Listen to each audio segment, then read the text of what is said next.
Hello everyone, स्वागत है आप सभी का आपके अपने यूट्यूब चैनल एमजे स्टडी पर। तो दोस्तों, आज मैं आपको लर्निंग एंड टीचिंग के वो टॉपिक बताऊंगी जो आपके एग्ज़ाम में बहुत ही इम्पोर्टेंट है और उसमें से क्वेश्चन आपके आ सकते हैं। तो चलिए देख लेते हैं वो कौन कौन से टॉपिक हैं जिसमें से क्वेश्चन आपके बन सकते हैं। सबसे पहला टॉपिक है आपका टीचिंग का, यानी आपका जो शिक्षण है उसका पूरा कंसेप्ट आपको क्लियर होना चाहिए। जैसे उसका मीनिंग, नेचर, इम्पोर्टेंस, उसके प्रिंसिपल, ये सारी चीज़ें आपकी क्लियर होनी चाहिए। और साथ ही साथ इसके करना आपके फेजेस ऑफ टीचिंग, यानी शिक्षण के जो जो चरण होते हैं वो भी आपने करना है, क्योंकि ये क्वेश्चन में आपका कई बार देखा जा चुका है। उसके बाद है how is teaching different from instruction, training and indoctrination. दोस्तों, ये क्वेश्चन है आपका कि इसमें डिफरेंस बताना है। ये जो क्वेश्चन है आपका, ये टीचिंग के साथ जोड़ के भी दे देते हैं और कई बार अलग भी आ जाता है। जैसे इसमें चारों में डिफरेंस बताना है, शिक्षण के अंदर, निर्देशन के अंदर, प्रशिक्षण और प्रतिपादन के अंदर आपने डिफरेंस बताना है। उसके बाद है लेवल्स ऑफ टीचिंग, यानी टीचिंग के स्तर कौन कौन से हैं। मेमोरी स्तर, यानी आपका जो स्मृति स्तर होता है, एक अंडरस्टैंडिंग हो गया, समझ स्तर, और एक आपका रिफ्लेक्टिव लेवल, यानी आपका चिंतन स्तर। इनमें आपको ये आपके लेवल हैं, ये भी क्वेश्चन आपका बन सकता है।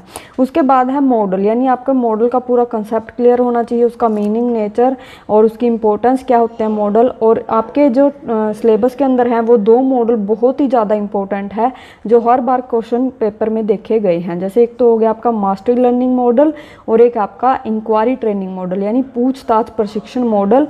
और मास्टरी यानी किसी भी चीज़ में हम कोई मास्टरी करते हैं या उसका जो शिक्षण होता है वो ये मास्टरी लर्निंग मॉडल आ जाएगा।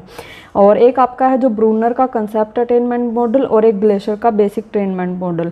अगर ये दो मॉडल मास्टरी और इंक्वायरी नहीं आते तो इन दोनों में से कोई भी मॉडल आ सकता है।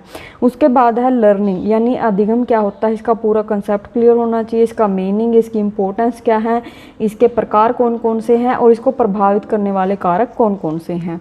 उसके बाद है फ्लेंडर के इंटरेक्शन एनालाइज, ये भी आपके एक थ्योरी जैसा ही है। फ्लेंडर ने एक इंटरेक्शन विश्लेषण दिया था, इसके बारे में भी आपको डिटेल में पढ़ना है, ये भी क्वेश्चन कई बार देखा जा चुका है।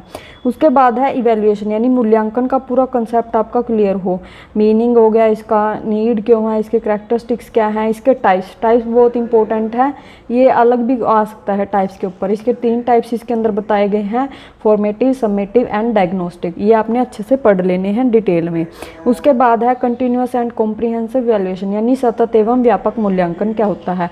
दोस्तों, ये इवैल्यूएशन वाला और ये सीसी वाला क्वेश्चन जो आपका, ये आपके जो पेडागोजिकल सब्जेक्ट होते हैं उनके अंदर भी ये बहुत ज़्यादा इंपॉर्टेंट है। तो यहाँ याद करोगे तो वहाँ भी आपको आसानी से याद हो जाएंगे।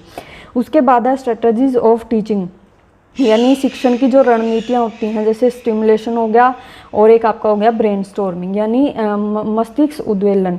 ये आपने पढ़ लेना है, कई बार ये भी क्वेश्चन आ सकते हैं किसी क्वेश्चन के साथ जोड़ के। उसके बाद है कंसेप्ट ऑफ ई लर्निंग, यानी जो ई लर्निंग होता है, मतलब इलेक्ट्रॉनिक लर्निंग क्या है, उसका पूरा कंसेप्ट क्लियर होना चाहिए। ये भी क्वेश्चन कई बार एग्जाम में आ सकता है। और ई लर्निंग के अंदर आ जाएगा आपका एक तो मोबाइल लर्निंग यानी am learning and online learning, ये दोनों ही आपने अच्छे से पढ़ लेने हैं। उसके बाद है use of ICT in teaching learning process, यानी शिक्षण अधिगम प्रक्रिया के अंदर आईसीटी का क्या प्रयोग है। ये क्वेश्चन जो है दोस्तों किसी भी क्वेश्चन के साथ आपको जोड़ के दे सकता है। तो ये थे आज के हमारे जो टॉपिक, इनमें से आई होप कोई मतलब जो क्वेश्चन है वो आपके बन सकते हैं। तो इनको आपने अच्छे से पढ़ लेना है, रीड कर लेना है। और आई होप दोस्तों ये आपके लिए हेल्पफुल हो। Thank you.